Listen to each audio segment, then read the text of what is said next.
YouTube! Try stars. Yes, YouTube, in this video we are trying something different, you know what I mean?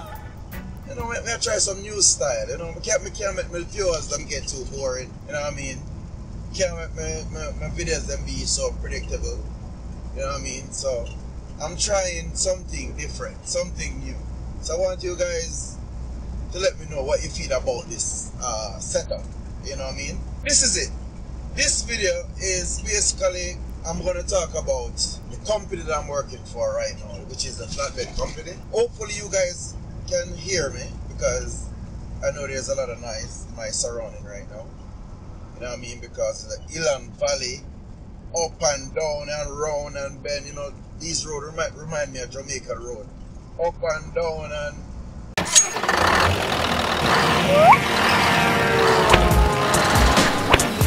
For more videos like this, please subscribe. So yes, YouTube, try stars, chuck in, you know what I mean? I'm here, you know what I mean? I'm in Canada. I'm on a back road. Basically I'm on a road called I'm on a road in New Brunswick, 108, and the name of that road is Rennos or something like that, Rennos Road. In this video I want to cover how is it so far with the Flatbed company, right? Just in case I watch over this video and you know I can't hear myself, I will do it over, but for now we're just gonna read it because it's on my mind and I'm driving. So, you know, let's get it out of the way. Alright, this is it, YouTube. Some of these companies basically they will advertise and give their self a strong they represent themselves strongly. But I learned one thing so far since working for not just this company but for other companies, that when you read that review on the Google Maps or wherever they have a review for that company and you start to see so many negativity or so much claims about one thing or one specific thing about the company, never you overlooked it, you know what I mean? If you go into that company, try to find a way how to implement or put in that complaint that those other guys are making. Try to put those complaints in your reasoning and try to understand if they fixed it or if it's the same and what you don't like about it or whatever, you know what I mean? Just to read up some reviews on most companies, because like I said, it's a learning process for me. It's not like you have anyone going around and telling you what company to go work for, which company to work for, or what to do when you go to a company. Sometimes you have to experience it, you know, for yourself. You know what I mean? Oh, this is a moose. This is a very big one. Look at the moose here. YouTube, look on the moose. YouTube, we now make him come run the white truck. Hold him, moose. Hold him.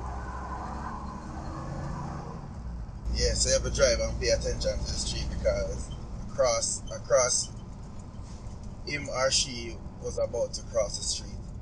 You know what I mean? So you have to really pay attention, especially when you're going through these bushes, right? So yeah, that was a moose, a very big one.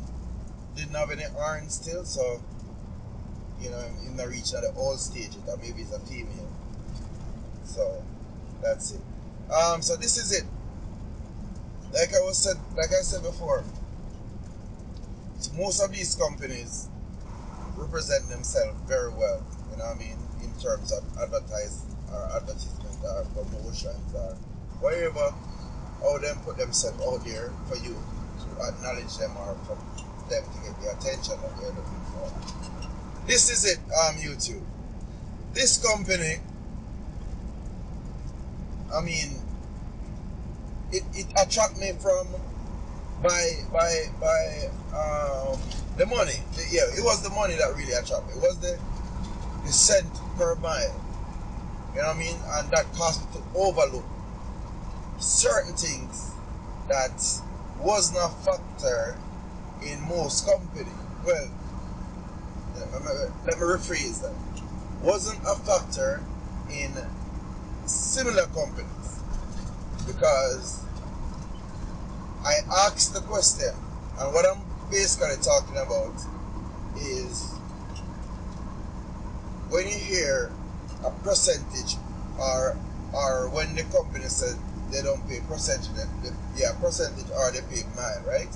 Now, what happened is this company told me how much it pay, how much a percentage work out per mile, which it was a sub rate that I could work with when I do my calculation and put everything up to par. It is something that I could work with in terms of dollar figure, right? But what this company is really doing, they give you a big figure on your weekly pay stub, but have a lot of fees to take it back. So you're not really getting the money. They're showing it on a paper, but they're taking back that money in various ways. Okay, yeah, one of the ways is through their fuel. It's another one that is taking a lot of money. If you don't careful of what you're doing, the fuel will let you go broke. And the fuel is something that all companies pay attention to, because if you don't, the fuel will let you lose a lot, right? Now, what I'm talking about now is this company charged me pump price for fuel, and that's where things are not going well for me and this company, right?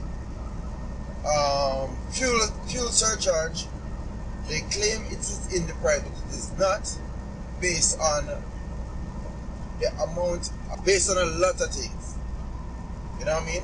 But for you to know all these stuff by one go, it's not gonna come. It's not gonna be easy. You know what I mean? So I am going to work out a summary for you guys to understand and to know if a company makes sense before I start working. You know what I mean? I'm gonna put it on paper, and I'm going to make sure I go through it like a fine teeth comb, like my mechanic would say, fine teeth comb, and let you guys understand if the company that you're looking or seeking to go towards to work as an owner operator, is that company a good company for you? You know what I mean? See, in the US, it's a lot different. In the US, most of the companies, owner operators,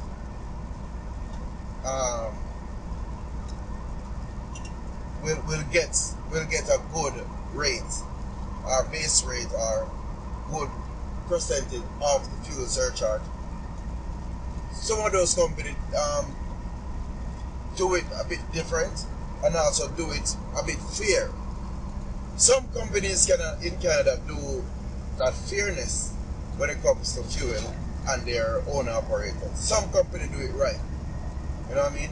And so far, I'm looking to leave this company all because of unfair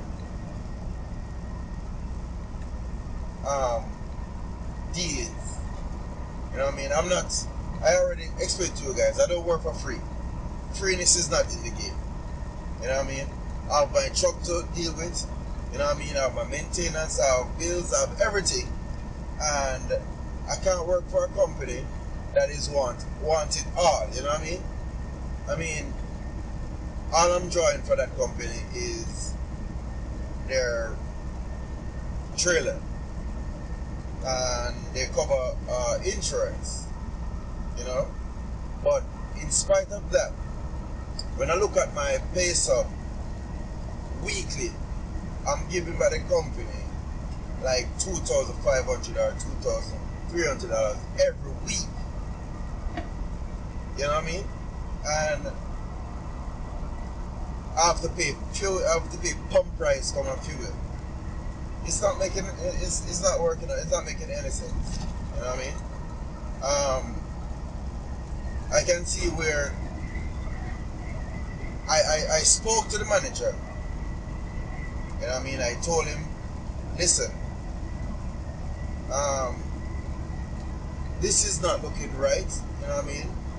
My fuel is I'm paying pump price for the fuel, which he had told me that whenever the company get discount on fuel because of the amount of fuel they buy per week, we as owner operator get that discount too. But I am writing down everything. I'm writing down all liters. I'm writing down every price I pay for fuel. And when I look at the pay stub, it's the same pump price I'm getting on my pay takeaway from my funds. You know what I mean? So I mean they're taking it all. Fuel surcharge is one of the things that most companies don't give owner operators the fuel surcharge, and I don't know why. Especially in an owner operator, why would they take the fuel surcharge when you driving your own vehicle? You're not driving their vehicle. You know what I mean? There is so much going on out here they have to pay keen attention to. And as soon as they pick up on that unfair game that they're playing, you need to leave. You can't stay, because if you stay, you're gonna run in debt. And you don't need that. You know what I mean? So you organize yourself to get within another company, you know what I mean, that you think is fair enough for you and will work out for you, and then you leave. You know what I mean? So the moral of this story is I am going to leave this flatbed company. You know what I mean? And I'm going to tell you guys everything in more detail. You know what I mean? And as soon as I get home, I'm going to finish up this conversation and explain more details on how and what to look for when signing up as an owner operator to most of these companies. You know what I mean? So anyway, this is Troy Stars, and like I said, enjoy the drive. I mean, it's a country road. I went to deliver some dye for I don't know what this company is called. This company, they do like fertilizer thing for plants and stuff like that. So I take some dye thing. I don't know what they're gonna use the dye for, but that was I made that delivery. You know what I mean? Then I'm driving back empty, like 5 miles. No. Like, what am I talking about? 5 miles. 350 miles empty going back to Quebec City from New Brunswick on the back road where I'm at right now. And I had half tank of fuel, and now it's quarter tank. So I'm burning fuel empty. And they claim that they're gonna give me a load that can pay me enough for this fuel that I burn. So right there and then it tell you that if they can give me a load to cover for 350 mile worth of fuel, that simply means the loads are paying very well. But why is it that we need to pay pump price when they are getting discount? You know what I mean? So I'm not gonna go back and have any more conversation with anyone. I'm just gonna leave. So I did my resignation already, just waiting on it off, then I'm done. This is Troy Stars. Big up on yourself, thanks for tuning in. And as usual, peace. Let's enjoy the drive. O our Father, who art in Zion, hallowed be thy name. Thy kingdom come on earth, thine will be done on earth. Hallowed be thy name. Mr. Jones owned a cotton plantation and many slaves. One day he was talking to the owner of the plantation next to his, and Mr. Jones was lamenting the fact that times were tough. He was having to work his slaves harder than ever, and was having trouble with some of them being disobedient or trying to run away. The other plantation owner said he knew someone who could help. Day 1. One day Mr. Jones called his slaves together so a man named Mr. Smith could talk to them. Before beginning, Mr. Smith whispered to Mr. Jones, "Whatever I say, do not contradict me or interfere, and I promise you your slave troubles will end." "My name is Mr. Smith," he said to the slaves, "and this may be the happiest day of your lives. From today forward, you will no longer be slaves, but free men." Mr. Jones was so shocked he started to step forward, but Mr. Smith gestured for him to remain silent. He did, only because the other plantation owner had spoken so highly of Mr. Smith's skills. "You are no longer the property of Mr. Jones," Mr. Smith continued. "You are free. No more would you be forced to labor for the benefit of Mr. Jones. Now you can work for yourselves." Now the slaves were all murmuring and looking at each other. Many were smiling, many were looking puzzled. "In fact, you are now free to leave the plantation whenever you want," Mr. Smith said. "However, since we are surrounded by other plantations, if you leave, some other plantation owner will likely claim you as his own the moment you set foot on his property. So I urge you not to risk your newfound freedom by doing something so foolish. Instead, I suggest that you stay here, no longer as slaves, but as willing participants and part owners of this plantation. Yes, this is now your plantation." Mr. Jones bit his tongue to keep from objecting. "For now, we might as well leave Mr. Jones in charge," said Mr. Smith, "since he is the only one with any experience at running a plantation, which is quite a complicated thing to manage. But he will no longer be your master, but just another worker on the plantation. In fact, he will now be using his organizational and management skills to serve you. Whatever problems you may have had with him before, you are now all equals, and you need each other to make this work. If we all cooperate and work together, we can all reap the benefits together. In honor of this happy occasion, I present you this new symbol of togetherness and cooperation, this flag, which shall be the emblem of the new free Jones plantation." He held up the new flag, but most of those listening were still too amazed to respond. "And this shall be our motto," Mr. Smith announced. "We work together as free men for our mutual benefit, pledging our allegiance to the Jones plantation, which stands for prosperity, liberty, and justice for all. To celebrate, everyone has the rest of the day off. Enjoy your freedom, do as you please, and be back here tomorrow morning, bright and early, so that we may begin work on this great and noble new endeavor as equal free men." Finally convinced that Mr. Smith was serious, the former slaves applauded and cheered. Day 2.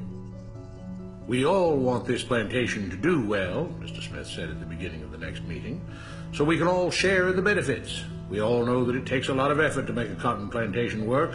Just because you're all free doesn't mean you can stop working. In fact, since you're now working for yourselves, I expect you to work even harder than ever before, but now with pride and joy, knowing that you're working for yourselves. Of course, there still have to be rules. If everyone just does whatever he wants, the plantation won't produce anything. This experiment will fail, and we'll all starve. You should be thankful that Mr. Jones has agreed to stay on to lend his knowledge and skills to this endeavor, and I trust you will all do your own part to make this work. Several of you have been chosen to act as project supervisors to manage different aspects of the operation, to make sure everyone is doing his assigned job, to make sure that the rules are followed, and so on. The rest of you may head out to the fields to start your first day of work as free men." Day 3. The next morning, Mr. Smith had a grim expression on his face as the daily meeting began. "I have an unpleasant duty to do today," he said. "Yesterday, Charles was caught keeping some of the cotton he picked, presumably to sell for his own personal profit. That is against the rules. That is stealing. For that, Charles must be punished." Two men tied Charles to the whipping post. "I take no joy in this," Mr. Smith continued, "but you must understand, if we do not maintain order, if we do not have rules that we all abide by, then the plantation will fail, and we will all suffer." The whip cracked against Charles' back. But if we all pitch in for the common good, then we can all prosper. Being free doesn't mean you should be selfish and greedy. We must each do our assigned duties and obey the rules, and then we can all benefit, and each of you will receive your appropriate share of the profits. A young man named Samuel stepped forward.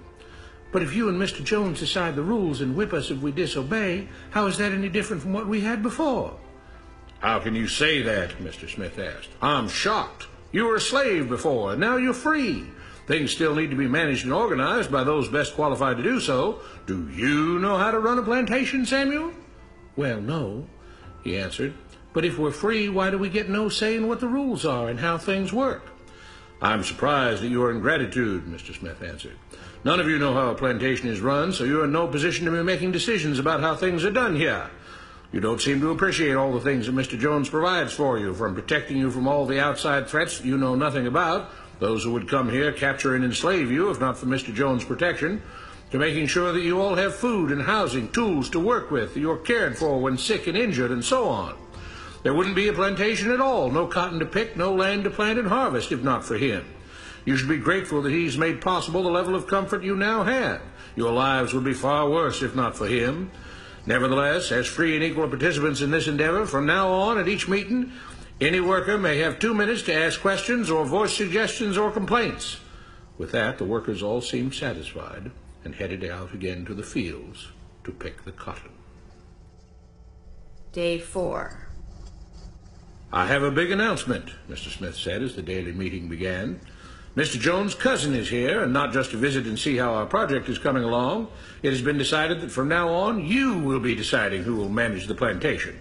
Of course, this job can't be done by just anyone, but every 3 months we will have a special meeting at which all the workers will vote on whether we think Mr. Jones should run the plantation or whether we think his cousin, Mr. Johnson, should run the plantation. That means that ultimately you are in charge because you will be deciding which man you want running things on your behalf. If you don't like the way things are being managed, you now have the power to change it. Amazed and pleased, the workers headed out again to the fields to pick the cotton. Days passed, months passed, a year passed, and the plantation continued to operate as before. Sometimes Mr. Jones was in charge, sometimes Mr. Johnson was in charge, but the day-to-day routine stayed exactly the same. The workers worked hard, long hours every day, and still had little to show for it. Every day the meeting would begin with them all reciting the Jones Plantation motto, "We work together as free men for our mutual benefit, pledging our allegiance to the Jones Plantation, which stands for prosperity, liberty, and justice for all." One day Mr. Smith announced, "Samuel is asked to say a few words this morning, and whatever the rest of us may think of his ideas and opinions, we are all free here, and that means we are all allowed to speak our minds.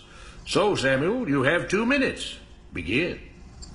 Samuel stepped forward, looking scared. "I was excited when all this started," he began, glancing nervously at Mr. Smith and Mr. Jones. "But don't you all see what's happened here? Nothing's changed. We're all still slaves." There were grumbles of disagreement from the crowd. "They tell us what to do and whip us if we don't. They still make all the rules and punish us if we disobey. They let us make suggestions and complain about things, but they never really change anything. They let us choose between Mr. Jones and Mr. Johnson, but what's the difference? The situation stays the same. We do all of the work and they take as much as they want and decide how much they'll let us keep. They live in luxury, made rich by the cotton we pick.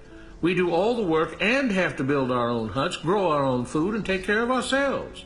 They leave us just enough that we don't revolt or run away. This is not freedom. We're all still slaves. They've only changed the words they use, but nothing else has changed. They say we're all free and equal, but we're not. They command and we obey. That's not freedom. That's not equality. They say we're free to leave, but all that means is that we're free to be someone else's slave. Why should we work or obey the rules? We didn't agree to this.